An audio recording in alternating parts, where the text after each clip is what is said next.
আসিম মনিরকে আরও বেশি ক্ষমতায়ন, সেনা হস্তক্ষেপবিহীন একটি পাকিস্তান কি আর ফিরবে?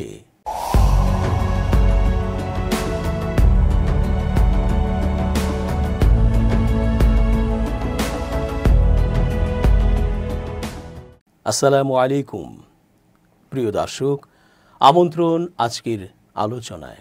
চেঞ্জ টিভির আন্তর্জাতিক চোখ অনুষ্ঠানে এস জে রতন স্বাগত জানাচ্ছি। পেহেলগাম ইস্যুতে ভারত পাকিস্তান যুদ্ধের সময় থেকে এই দুটি দেশের সম্পর্ক একদম শেষ। আর এই যুদ্ধে পাকিস্তানের প্রতিরোধ ক্ষমতায় বিশ্বের তাবৎ সমর শক্তিশালী রাষ্ট্রগুলো পাকিস্তানের প্রশংসায় পঞ্চমুখ হয়েছে।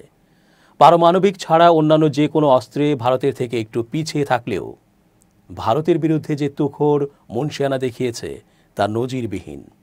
সুনাম কুড়িয়েছে পাক সেনাপ্রধান আসিম মনির। বলা যায় এই যুদ্ধের পরপরই শক্তিশালী রাষ্ট্র আমেরিকার প্রেসিডেন্ট ট্রাম্প পর্যন্ত আসিম মনিরের ভক্ত বনে গেছেন। আমন্ত্রিত অতিথি হয়ে রাজকীয় ভোজে অংশ নিয়েছেন ট্রাম্পের সাথে। পাকিস্তানের প্রধানমন্ত্রী শাহবাজ শরীফও আসিম মনিরকে ফিল্ড মার্শাল উপাধিতে ভূষিত করেছেন। এ এক বিরাট সম্মান। বিশ্লেষকরা জানাচ্ছেন, এই সকল বিষয় দেখে এছাড়া সাম্প্রতিক সংবিধান সংশোধনে যেভাবে সেনাবাহিনীর ক্ষমতা বাড়ানো হয়েছে তা এক অনন্য ইতিহাস। বলা হচ্ছে, সেনাপ্রধানের ক্ষমতা এমন এক পর্যায়ে নিয়ে যাওয়া হচ্ছে যা পাকিস্তানের গণতান্ত্রিক চরিত্র থেকে আরও কয়েক ধাপ এগিয়ে হয়তো পিছিয়ে গেল কিনা তা নিয়ে চলছে আলোচনা।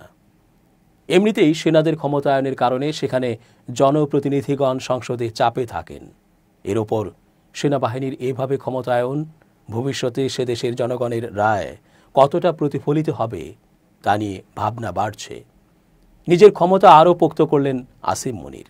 এবার তাকে 5 বছরের জন্য দেশটির প্রতিরক্ষা বাহিনীর প্রধান হিসেবে নিয়োগ দেওয়া হয়েছে। পাকিস্তানের president Asif Ali Zardari field marshal মুনিরকে এই পদে বসান।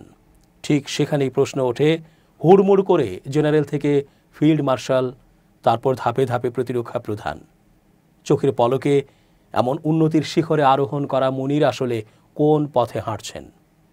ধীরে ধীরে তিনি কি পাকিস্তানের অঘোষিত সর্বোচ্চ নেতা হওয়ার পথেই হাঁটছেন? মুনিরকে chief of army staff COAS ও chief of defence forces CDF পদ দিতে প্রধানমন্ত্রী শাহবাজ শরীফ যে সুপারিশ করেছিলেন তা অনুমোদন করা হয়েছে। বৃহস্পতিবার এক্সে দেয়া এক পোস্টে এমনটাই বলেছে পাকিস্তানের প্রেসিডেন্টের কার্যালয়। NDTV লিখেছে, মুনিরের হাতে আরও ক্ষমতা দিতে প্রধানমন্ত্রী শাহবাজ শরীফ দ্বিধান্বিত এমন গুঞ্জনের মধ্যেই তাকে CDF পদে বসানো হলো। পাকিস্তানের প্রথম প্রতিরক্ষা বাহিনী প্রধান নিয়োগের বিষয়টি গত সপ্তাহেই জানানোর কথা ছিল শরীফ সরকারের। সেদিনই সেনাপ্রধান পদে মুনিরের 3 বছরের মেয়াদ শেষ হয়েছিল।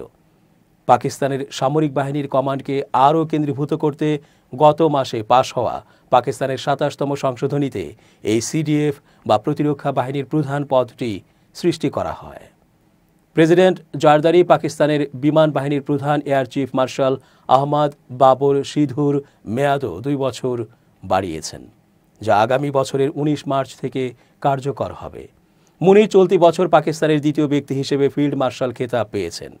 এর আগে 1965 সালে ভারতের সঙ্গে যুদ্ধে নেতৃত্ব দেওয়া জেনারেল আইয়ুব খানকে ওই খেতাব দেওয়া হয়েছিল। সব মিলিয়ে মুনিরের এমন উত্থানকে স্বাভাবিক চোখে দেখছেন না অনেক বিশ্লেষক। তারা বলছেন, পাকিস্তানের সাবেক প্রধানমন্ত্রী ইমরান খানের পতন, তাকে কারারুদ্ধ করে রাখা, সেই সাথে শাহবাজ বিলওয়াল ভুট্টোদের ক্ষমতায় বসানো, এরপর একজন জেনারেলের ফিল্ড মার্শাল বনে যাওয়া, সেখান থেকে প্রতিরক্ষা প্রধান, সবকিছুই একই সূত্রে গাঁথা। হয়তো বড় কিছুই ঘটতে যাচ্ছে। পাকিস্তানের সেনাপ্রধান ফিল্ড মার্শাল আসিম মুনির এখন দেশটির আইনের ধরাছোঁয়ার বাইরে। সংবিধানের 27তম সংশোধনীর মাধ্যমে শাহবাজ শরীফ সরকার তাকে আজীবন যে কোনো অপরাধ বা প্রশাসনিক অভিযোগের ক্ষেত্রে আইনগত দায়বদ্ধতা থেকে মুক্তির ব্যবস্থা করেছে। পাকিস্তানের রাজনীতির ইতিহাসে দেশটির সেনাবাহিনী সবসময়ই অত্যন্ত প্রভাবশালী। নতুন আইনে সেই ক্ষমতা আরও বেড়েছে। কয়েক সপ্তাহ ধরে আলোচনা সমালোচনা ও তুমুল বিতর্কের পর গেল বুধবার সংবিধানের 27তম সংশোধনী বিল পাকিস্তানের পার্লামেন্টে অনুমোদন পায়। পরদিন বৃহস্পতিবার পাকিস্তানের প্রেসিডেন্ট আসিফ আলী জারদারি ওই বিলে স্বাক্ষর করে সেটিকে আইনে পরিণত করেন। নতুন সংশোধনীতে দেশটির সুপ্রিম কোর্টের ভূমিকা সীমিত করা হয়েছে। সমালোচকরা এর বিরোধিতা করে বলছেন, এই পদক্ষেপের ফলে পাকিস্তানে গণতন্ত্রের অপূরণীয় ক্ষতি হয়ে গেছে। অন্যদিকে সংশোধনের পক্ষের লোকজন বলছেন, এর ফলে সেনাবাহিনীতে স্বচ্ছতা ও প্রশাসনিক কাঠামো নিশ্চিত হবে এবং আদালতের বিচার প্রক্রিয়ার জট কমাতে সাহায্য করবে। স্বাধীনতার পর থেকেই পাকিস্তানের রাজনীতিতে দেশটির সেনাবাহিনী প্রভাবশালী ভূমিকা রেখে আসছে। পরমাণু শক্তিধর দেশটিতে সেনাবাহিনী কখনও সামরিক অভ্যুত্থানের মাধ্যমে ক্ষমতা দখল করে রাজনীতিতে সরাসরি হস্তক্ষেপ করেছে, আবার কখনো পেছন থেকে কলকাঠি নেড়েছে। এর ফলে দেশটি কখনো গণতান্ত্রিক শাসন ব্যবস্থার দিকে একটু বেশি এগিয়েছে, আবার কখনো জেনারেল পারভেজ মোশাররফ ও জেনারেল জিয়াউল হকের নেতৃত্বে সরাসরি সামরিক সরকারের নিয়ন্ত্রণে থেকেছে। বিশ্লেষকরা দেশটির রাজনীতিতে এই নাগরিক ও সামরিক শক্তির ভারসাম্যকে হাইব্রিড শাসন হিসেবে উল্লেখ করেন। কেউ কেউ নতুন সংশোধনীকে হাইব্রিড শাসনের ভারসাম্যের পাল্লা সামরিক বাহিনীর দিকে ঝুঁকে পড়ার স্পষ্ট সংকেত হিসেবে দেখছেন। ওয়াশিংটনের উইলসন সেন্টারের দক্ষিণ এশিয়া ইনস্টিটিউটের সাবেক পরিচালক মাইকেল কুগেলম্যান বলেন, আমার কাছে মনে হচ্ছে পাকিস্তান এখন আর হাইব্রিড শাসন ব্যবস্থার মধ্যে নেই, বরং হাইব্রিড শাসন পরবর্তী ব্যবস্থায় চলে গেছে। এই সংশোধন হলো তার সাম্প্রতিকতম এবং সম্ভবত এখন পর্যন্ত সবচেয়ে শক্তিশালী সংকেত। কুগেলম্যান আরও বলেন, প্রকৃতপক্ষে আমরা এমন একটি পরিস্থিতি দেখতে পাচ্ছি যেখানে বেসামরিক ও সামরিক শক্তির ভারসাম্যহীনতা রয়েছে। সম্ভবত এর থেকে বেশি ভারসাম্যহীন আর হতে পারে না। সংবিধানের নতুন সংশোধনী অনুযায়ী পাকিস্তানের সেনাপ্রধান আসিম মুনির এখন থেকে দেশটির নৌবাহিনী ও বিমান বাহিনীর প্রধানের দায়িত্ব পালন করবেন। 2022 সালের নভেম্বরে তিনি সেনাপ্রধানের দায়িত্ব গ্রহণ করেন। এবছর 20 মে আসিম মুনির 5 তারকা মর্যাদায় উন্নীত হন। এর মাত্র 10 দিন আগে ভারতের সঙ্গে 4 দিনের যুদ্ধ শেষে যুদ্ধবিরতিতে উপনীত হয়েছিল পাকিস্তান। মুনির পাকিস্তানের দ্বিতীয় সামরিক কর্মকর্তা যিনি 5 তারকা মর্যাদা পেয়েছেন। তার আগে 1960-এর দশকে ফিল্ড মার্শাল আইয়ুব খান এই খেতাব পান। এ পর্যন্ত পাকিস্তানের বিমান বাহিনী বা নৌবাহিনীর কেউ 5 তারকা মর্যাদা পাননি। নতুন সংশোধনীতে আসিম মুনিরের ফিল্ড মার্শাল খেতাব এবং তার সামরিক পোশাক ইউনিফর্ম আজীবন থাকবে, অর্থাৎ তার মেয়াদ শেষ হওয়া বা অবসর গ্রহণের পরও তার ফিল্ড মার্শাল পদমর্যাদা বহাল থাকবে। শুধু তাই নয়, সেনাপ্রধান আসিম মুনিরকে আজীবনের জন্য যে কোনো অপরাধ বা প্রশাসনিক অভিযোগ থেকে আইনগত দায়মুক্তি দেওয়া হয়েছে, অর্থাৎ তার বিরুদ্ধে কখনো কোনো বিচার কার্যক্রম পরিচালিত হবে না। এছাড়া অবসর নেওয়ার পরও তাকে দায়িত্ব ও কর্তব্য দেওয়া হবে, যা প্রেসিডেন্ট ও প্রধানমন্ত্রীর পরামর্শ অনুযায়ী নির্ধারণ করা হবে। সংশোধনীর সমর্থকেরা মনে করেন, এর ফলে পাকিস্তানের সামরিক কমান্ড কাঠামোতে স্বচ্ছতা বাড়বে। পাকিস্তানের সরকারি সংবাদ সংস্থা associated press of Pakistan APP প্রধানমন্ত্রী শাহবাজ শরীফের বরাত দিয়ে বলেছে, এসব পরিবর্তন একটি বিস্তৃত সংস্কার পরিকল্পনার এজেন্ডা বা অংশ, যেন পাকিস্তানের প্রতিরক্ষা ব্যবস্থা আধুনিক যুদ্ধের চাহিদার সঙ্গে তাল মিলিয়ে চলতে সক্ষম হয়ে উঠতে পারে। তবে বিলের সমর্থকেরা যত ব্যাখ্যাই দিন, সমালোচকেরা বলছেন এটাকে সামরিক বাহিনীর হাতে ক্ষমতা হস্তান্তর করা ছাড়া আর কিছু বলা যায় না। সাংবাদিক ও পাকিস্তানের মানবাধিকার কমিশনের উপপ্রধান মুনিজায়ে জাহাঙ্গীর বলেন, পাকিস্তানের সামরিক ও বেসামরিক ক্ষমতার মধ্যে ভারসাম্য বলে আর কিছু নেই। তারা আবার ক্ষমতার ভারসাম্যের পাল্লা সামরিক বাহিনীর দিকে ঝুঁকে পড়ার ব্যবস্থা করে দিয়েছে এবং এমন এক সময়ে সামরিক বাহিনীকে ক্ষমতায়িত করেছে যখন সেটিকে নিয়ন্ত্রণে আনা প্রয়োজন ছিল। সংবিধানের 27তম সংশোধনীতে দ্বিতীয় যে ক্ষেত্রের পরিবর্তন নিয়ে ব্যাপক বিতর্ক হচ্ছে সেটা হলো আদালত ও বিচার বিভাগ।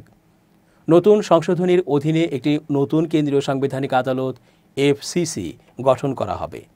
সংবিধান সংক্রান্ত মামলাগুলো এখন সুপ্রিম কোর্ট থেকে কেন্দ্রীয় সাংবিধানিক আদালতের হাতে চলে যাবে। প্রেসিডেন্ট নতুন এই আদালতের প্রথম প্রধান বিচারপতি ও অন্যান্য বিচারপতি নিয়োগ দেবেন।